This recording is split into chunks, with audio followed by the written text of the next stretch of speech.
Magbibigay lang ako ng reaction dito sa pahayag ng ating pangalawang pangulo regarding po sa kanyang impeachment. I would have to agree with the Vice President, mga kababayan, na mali naman daw na boboto agad na huwag siyang i-impeach ang mga senador na hindi pa raw nakikita yung mga ebidensyang inihanda laban sa kanya. Kasi syempre, pinaghandaan po talaga ni Tambaluslos at ni Babaing Ahas kung paano tanggalin ang pangalawang pangulo sa pwesto. So ang dating po kasi ngayon, mga kababayan, ay walang kinalaman dito si Ngiwi, di ba? Si Duwag, si Inutil, si Under Desaya, si Papit. Wala raw siyang kinalaman kasi ayaw nga, maybe him personally, mga kababayan, ayaw niya talaga itong mangyari. Pero syempre, yung kanyang jowa na si Butod, insecure yan eh. Alam niyo, mga kababayan, totoo po ito, no? It would take a lot of courage para tanggalin ang insecurity ng isang tao. Okay? Yung kanyang inggit, yung kanyang jealousy and whatnot, yung mga ganyan, yung mga pangit na pag-uugaling yan, hindi po yan madaling tanggalin unless mag-decide ka sa sarili mo na alam mo na hindi nakakatulong sa'yo yan, pero kapag kinalakhan mo na kasi at saka maano na matigas na yung bungo mo at saka 'di ba, mahirap ka nang baliin, matanda ka na, matigas na ang buto mo, hindi mo talaga maaalis sa sarili mo yung insecurity. Si Butod ganyan, marami akong kilalang taong ganyan. Most of them are narcissistic, 'di ba, na mga tao na insecure din kasi nga mataas din ang tingin sa sarili pero mainggitin. Okay? Alam ni Butod kasi, mga kababayan, na ang preference ni Ngiwi right from the start ay yung mga kagandahan na may lahi. Okay? May foreign blood. Di ba yung kanya, sino ba si Bermudez ba yon? Who's that Bermudez? Beauty queen yun eh. Yung ex ni Ngiwi, Claudia Bermudez, right? Yung nasa movie ng ano, Martyr or Murderer ni Aimee, di ba? So, ang ex doon ni Ngiwi ay napakaganda beauty queen material, tsaka may dugong Briton, may dugong Kano, may dugong Pinoy. So, I think so. Yung Claudia nga, ito naman si Butod ay talagang native na manok, di ba? Native na native. Di ba? Talagang Pilipinong ugly duckling na hindi na gumanda hanggang sa tumanda. Right? Unano na nga, masama pang ugali. Kulubot na, butod na, malaki ang mata na kung umirip, akala mo yung kinaganda, kinaarte na. Diyos ko, kung umarte dyan, mukha kang Karen. Butod, ikaw hindi primerang Karen. Karen. So mga kababayan, yan nga yung si si Butot ay nuknukan ng laki ng insecurity kay VP Sara. And lalo na nung tumakbo sila, 'di ba, bilang running mates of Uniteam Tandem, ay para silang mag-boyfriend girlfriend. Syempre wala sa limelight nun si Butot, 'di ba, para magmukhang magjowa sina VP Sara at BBM, no? Although dapat ang pino-portray nila doon or parang ang sabi nga ng iba, magkapatid, pero ang dating nga kasi lalaki, babae, yung Uniteam nung 2022. So para sila magjowa tapos doon naman si Ngiwi naman kung makasulyap-sulyap kay VP Sara ay talaga namang kinikilig-kilig pa ang inanitan. Akala mo na may 'di ba, nagmumurang kamyas ang Ngiwi. So, akala mo na may papatulan ni VP Sara. Ambisyoso ka. Mukha kang mabaho. Ngiwi. Totoo po yan in person. Kung hindi nyo pa nami-meet si Ngiwi, mukha siyang mabaho. Hindi ko nga naamoy na mabango yan. Lalo na nung panahon ng kampanyahan, lalo siyang nangitim at nagkanda-haggard, di ba? O lalo na nung hindi pa yan, lalo na nung pandemic, nung natalo yan ni Lenny sa vice presidency, di ba? Eme-eme na tinamaan niya ng COVID, kaya namayat ang gusto, malay natin, di ba? Malay natin na depressed pala yan at saka nagpulburo ng bonggang-bongga. May hirap mag-produce noon ng kokaina nung mga panahon ng pandemic, mga kababayan. Lalo ang kokaina, imported naman. Wala namang nagmamanufacture ng kokaina sa Pilipinas. I don't know, baka meron na ngayon. Alam niyo naman, namamayagpag ngayon ng ng pulburon sa Pilipinas. But syempre, porke nga hindi ganun kadaling kunin, maka-acquire ng pulburon or kokaina noong pandemic, plus mahigpit si PRRD, baka nagtiyaga yan sa asin. Di ba galing sa bibi ni Mangga na akala niya ay si Pebbles ang pinabibili ng asin ng mag-asawa or taga-deliver ng asin. Asin meaning tiabo. So dahil nga, 'di ba, tama, hindi nun ganun kadali bumili ng kokaina nung panahon ng pandemic, 'di ba? Maingat ang gobyerno nun sa pagpapapasok ng walang travel noon eh. O hindi nga makauwi ang mga OFW, hirap na hirap na makauwi ng panahon ng pandemic, yun pa kayang magpa-deliver ka ng kokaina galing sa abroad. O pahirapan iyon. So malamang nagtiyaga yan sa Tiabo, kaya talaga nahagarda ng bonggang namayat yan ng malala. Di ba may vlog siya niyan na lubog na lubog ang peslak na naba ng asito, tapos puro puting-puti ang buhok. Tuyot na tuyot singiwi. So, oo, may narinig ko yung Cheka na nagpa-rehab yan sa Spain. I think si PRRD yung nagsabi nun, di ba? Nagpa-rehab yan sa Spain. Anyway, sa ganyang uri ng tao at sa uri naman ng, di ba, ng tao ang mga Duterte ay magbabanggaan kung talaga, no? Pamilyang lulong at pamilyang matino sa paninilbihan. Pamilyang magna at pamilyang inutil laban sa pamilya ng, 'di ba, na mahal ang Pilipinas. So, dahil nga po pinagbabalakan talaga na right from the start na matanggal si Berde, si VP sa posisyon, ang nag-set up niyan ay si ano, si Butod na Insikurada kay VP. 'Yun ang tseka. Okay, di umano si Butod ang nag-set up, 'di ba? Yung nag-request siya ng confidential funds ay ibinigay mga ano na, 20 na ng Disyembre. Saan ka naman nakakita, bibigyan, nag-request ng August ng 2022. Mga ganun, August, September. In-approve, December, papatapos na yung taon. So, 11 days na lang ang natitira, kailangan ni VP Sarang i-dispatch yung binigay sa kanyang confidential funds. 'Di ba? Ubusin niya yung 125 million dahil kapag sa susunod na taon, 2023, at nag-request siya ng confidential funds, tapos hindi naman niya kayang ubusin, ay hindi siya bibigyan ng malaking confidential funds. Malaking tulong po yan, mga kababayan, lalo na iniiwasan at pinipigilan ni VP Sara noon na lumala yung recruitment ng mga NPA sa schools. Okay? Kung paano man nila gagamitin ang confidential funds, maybe for reward system, di ba, sa magchuchuchu, kung sino ang mga nagre-recruit sa mga eskwelahang ganito, ganyan, lalo na yung mga state-owned universities katulad ng UP, di ba? So, para naman maka-encourage ng whistleblower or taga-chuchu na, di ba, baka may reward system. O, sabihin mo, ituro mo sino dyan ang mga nagre-recruit. Ano ba yan? Teacher ba yan? Faculty ba yan? Member of the faculty ba yan? Or maybe teacher talaga, or maybe estudyante yung nagre-recruit. So, ituro mo para matiktikan namin at mapigilan na yan, di ba? Siguro ma-expel sa school or matanggal sa trabaho or whatever. O, ganun, ganun ang kung paano gagamitin ang confidential funds. At hindi dapat yung kinakalkal, kaya nga tinawag na confidential. Bakit ito iniimbestigahan, kinakalkal, at di ba, inaalam kung paano inubos. At dahil, di ba, pinaghihinalaan nila na, ganun yung narrative ng mga kalaban. Sinadya yun. Sinadya na last minute binigay yung pera, or maybe, yeah, I think so, no? Sinadya yun. Para ganyan yung narrative. 125 million, winaldas ni, ang liit naman ng 125 million. Ikumpara mo yan sa 2 billion na, almost 2 billion na confidential funds ninyo eh. Lahat, marami, halos 200 po yata na government agencies and offices ang merong confidential funds. Pero bukod tanging si VP Sara lang ang kanilang kinakalkal, ang CF or confidential funds nga po. So talaga pong namumulitika ito. Ngayon, dahil nga gusto nilang sirain ang buhay ni VP Sara, 'di ba? Gusto nila na mawala ito ng tuluyan sa pwesto para hindi makatakbo sa 2028 kasi nga ang sabi ng ating Pangalawang Pangulo, itong impeachment ay ito ay parang first step or parang ganon. Ito yung gagawin nilang paraan para hindi makatakbo si VP Sara sa 2028.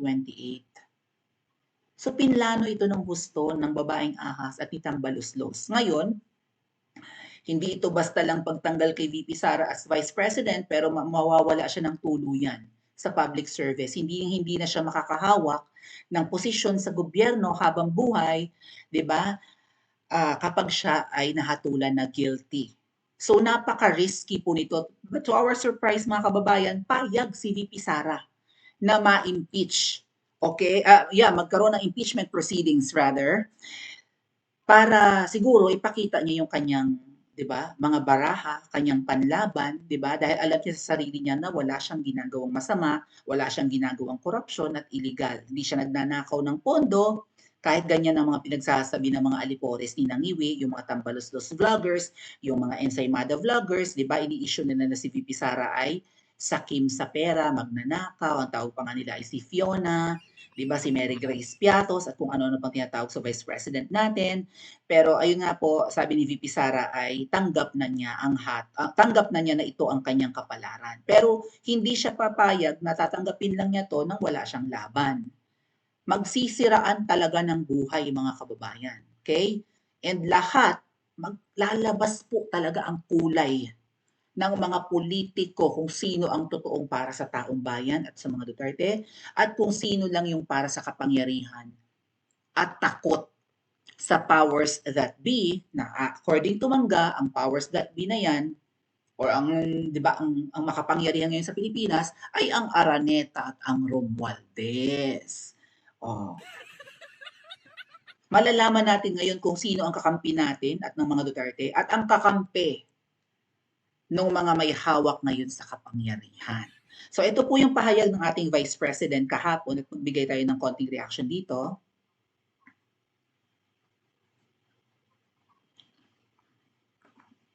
So ang sabi niya,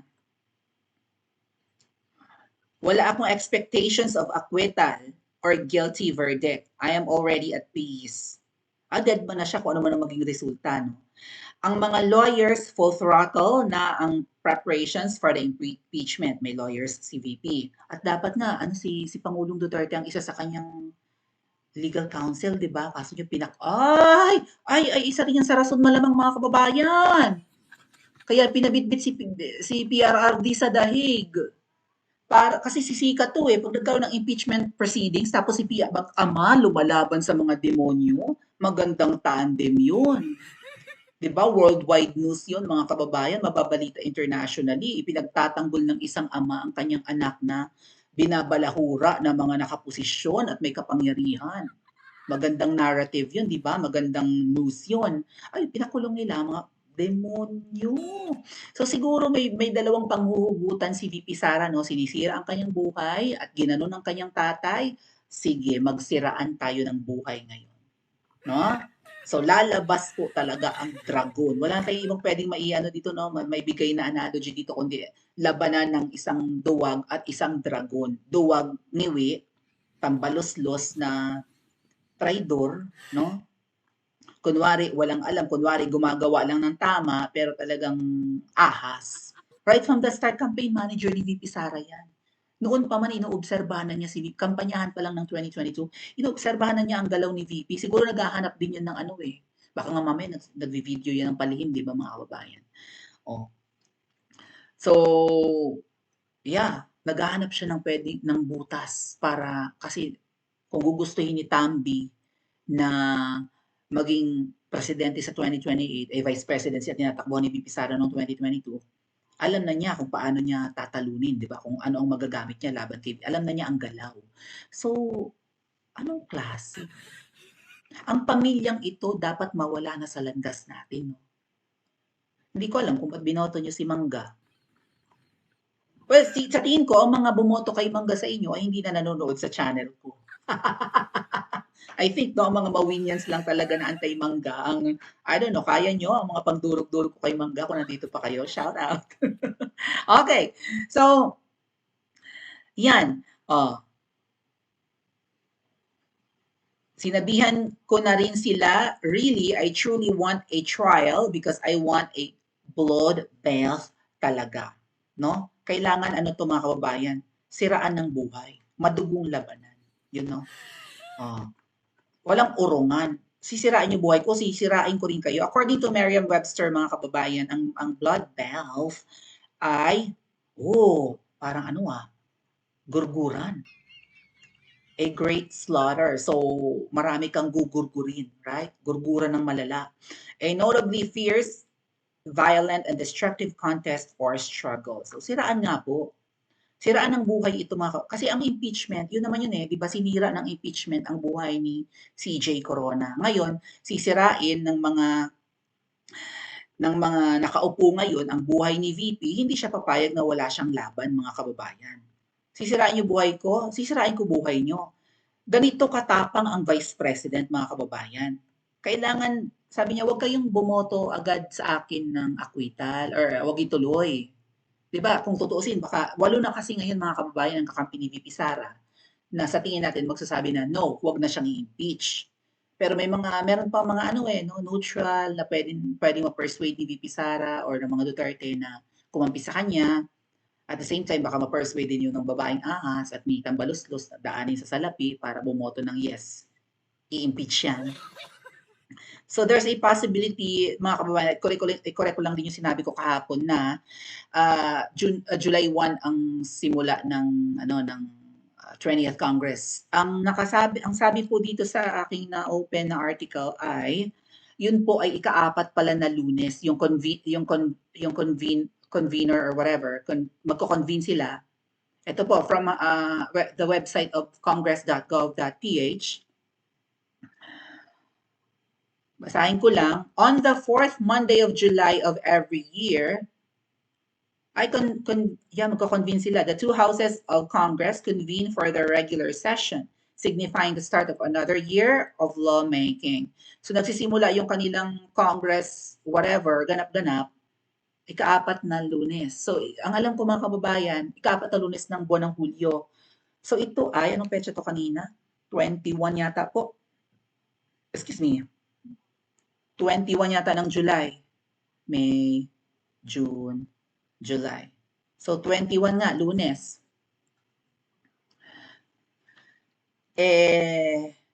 Doon po siguro magsisimula yung kanilang convening kinemilatik and then, 'di ba, doon na siguro pipiliin kung sino yung House Speaker and Senate President. Tatayo yun, 'di ba, doon, tatayo sa gilid ni Iwi during his SONA.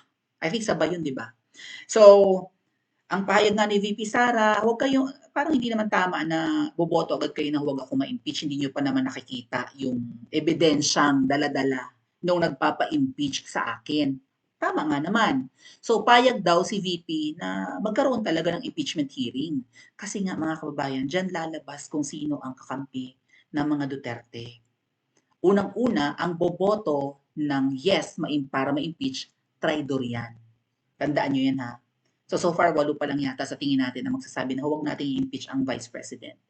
Lahat po ng boboto na dapat ma-impeach si VP Sara, kalaban ng bayan, kalaban ng mga Duterte. Traidor sa ating lahat, traidor sa mga Duterte. Okay? Noon mga kababayan, nung in-impeach si Corona noon, si Senator Miriam lang talaga ang kumampi, right? Kay CJ Corona. May iba pa sigurong mga senador, pero baka 2 lang sila, 3. Lahat po talaga noon, di ba? Lahat nun bumoto na dapat ma-impeach si Corona. Kaya siya yung kauna-unahang na-impeach, hindi si ERAP ha. Si CJ Corona, Renato Corona, Chief Justice ng Korte Suprema, yun ang kauna-unahang na-impeach, hindi si ERAP. Hindi in-impeach si ERAP. Kung na-impeach man, hindi talaga siya nahatulan ng guilty. Si Corona ang kauna-unahang nahatulan ng guilty and therefore impeached. Okay? So, yan yon. Nasira ang buhay ni Corona, hindi na makakabalik sa posisyon, na-depress, namatay. Tapos ngayon, 'di ba, lumabas na yung kanyang mga offshore accounts, hindi naman pala galing sa nakaw.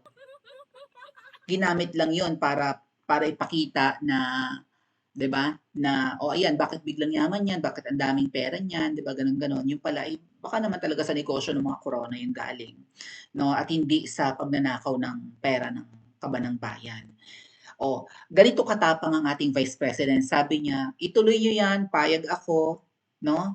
Para magdudurugan tayo. Magiging madugong labanan talaga ang impeachment. Ganyan katapang ang Vice President, pero ang ngiwi naman mga kababayan ay talagang malamya ang sinasabi. 'Di ba? Anong sinabi ba niya? Di ba ang sinabi niya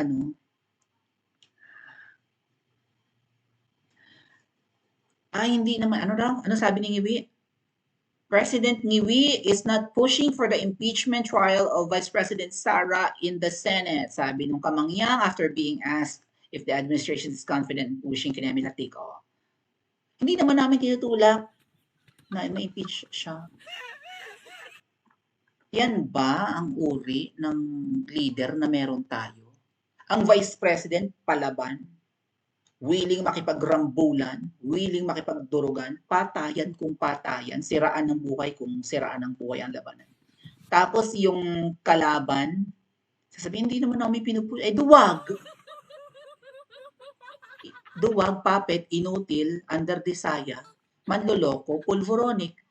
Bakit ba natin pinagtiyatiyagaan yan? Nakatatlong taon na. Handa ba ninyong pagtiyagaan yan? At dapat bang pagtiyagaan ng buong bansa ang ganitong uri ng leader?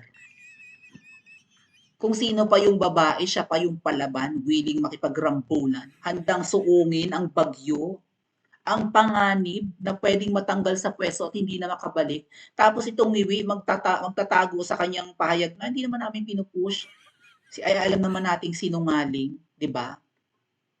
So, magiging kaabang-abang po talaga ito mga ate at kuya dahil bukod sa boboto ng yes, dapat ma-impeach si VP Sara, dito rin natin makikita sa hearing sa Senado kung sino ang magtatanggol sa Vice President. The way na pinagtanggol noon ni late Senator Miriam Defensor Santiago, si CJ Corona. 'Di ba? Grabe ang pagmumura noon ni nag-iisa siya, mga kababayan. Yun ang tanda ko eh. Kaya nagtataka kami lahat, bakit itong si Senator Miriam, pinagtatanggol niya, kurakot nga yun. Lahat kasi naniniwala because majority, even the Cayetanos, majority, kaya wala akong tiwala sa mga yun. Majority of the senators noon, di ba, ay talagang dinudurog din ang buhay ni Corona at kinalkal ang baho at nakiisa para ma-impeach si Corona. Nag-iisa lang ang nakikita ko noon na nakikipaglaban para kay Corona. And it was the late Senator Miriam Defensor Santiago. Ngayon ang tanong, ito bang si Congressman Rodante Marcoleta ang magmamala Miriam sa paparating na impeachment trial, probably on the first day and the first week of July? Kapit, pagpatak ng July daw yan, uusad na raw yan. Eh. 'Di ba? May mga roba na sila mga kababayan. Sino kaya sa mga senador ang magtatanggol ng buong giting kay Vice President Sara? Ito kayang mga inendorso niya ay boboto sa kanya na ng no, huwag siyang dapat ma-impeach?